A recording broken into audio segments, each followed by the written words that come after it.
Aujourd'hui, je me suis rendue à Montivilliers pour interviewer Marie-Charlotte Saint-Martin, qui sera en charge de la prochaine visite des Dimanches du patrimoine le 1er mai 2022 à Montivilliers, qui nous parlera du coup de l'art funéraire. Bonjour Marie-Charlotte. Bonjour. Avant de nous intéresser réellement à la visite en elle-même, est-ce que vous pouvez nous expliquer comment vous est venue l'idée de mettre en place des Dimanches du patrimoine à Montivilliers ? C'est des séries de visites guidées qui avant, peut-être pour les connaisseurs, étaient proposées sous le nom des Dimanches de l'Abbaye.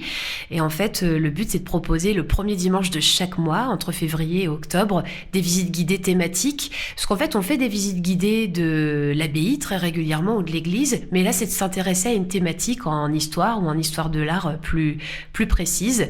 Et donc, voilà, on donne rendez-vous les premiers dimanches du mois pour une thématique en particulier. Donc, il y a certaines thématiques qui reviennent souvent. Et l'art funéraire, c'est assez nouveau comme thématique. Donc, on est content de pouvoir la proposer aux gens très bientôt.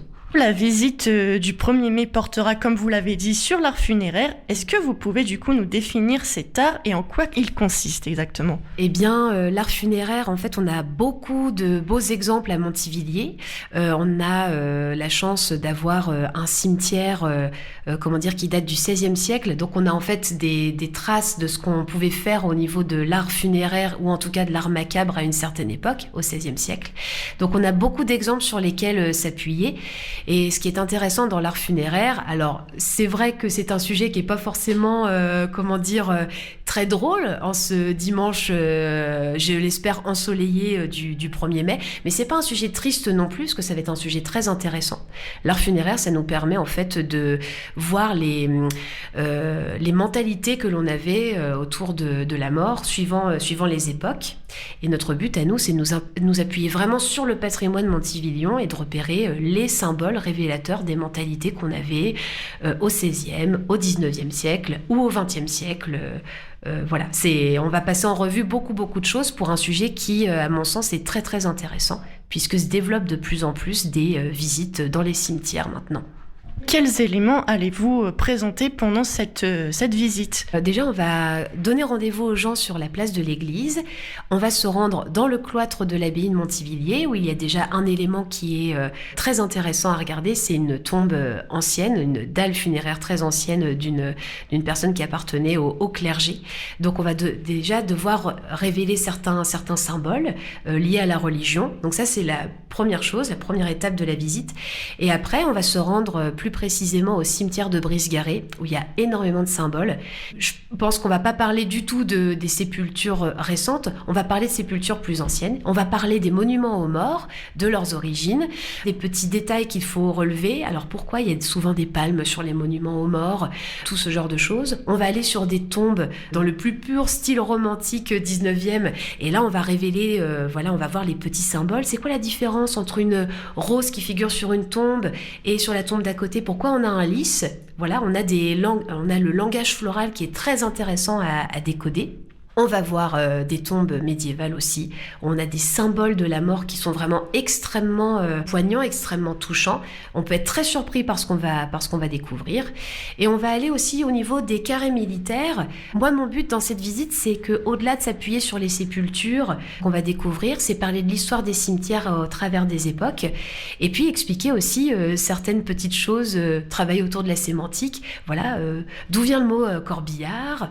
Pourquoi on fleurit la tombe des soldats avec des bleuets? C'est des petites choses comme ça, on remonte aux origines pour expliquer aux gens des choses qui nous échappent un peu aujourd'hui. À qui va s'adresser particulièrement cette visite ? Est-ce que c'est prévu pour des plus jeunes ? Par exemple ? Alors, pas pour les trop jeunes. Je dirais que pour les personnes qui seraient intéressées par la thématique, je pense que la préadolescence, adolescence, c'est le minimum parce qu'effectivement, il faut déjà avoir un intérêt pour cette visite-là. On n'est pas sur une visite absolument accessible à tout type de public. C'est vraiment une thématique bien ciblée. On n'est pas sur les fêtes et farces du Moyen-Âge ou l'artisanat à Montivilliers à une certaine époque. Là, c'est vraiment une thématique bien ciblée. Ça peut intéresser absolument tout le monde à partir, je pense, de l'âge de 12 ans.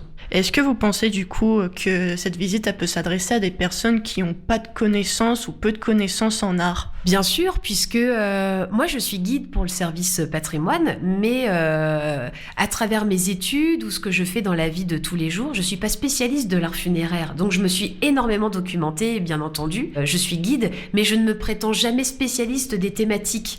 Donc le but du jeu pour moi, c'est de rendre toutes les connaissances que j'ai acquises accessibles au plus grand nombre et de répondre aux questions. Donc même si on n'y connaît rien, au contraire, vous êtes les bienvenus justement. Comment fait-on du coup pour accéder à la visite? Est-ce qu'il faut réserver avant?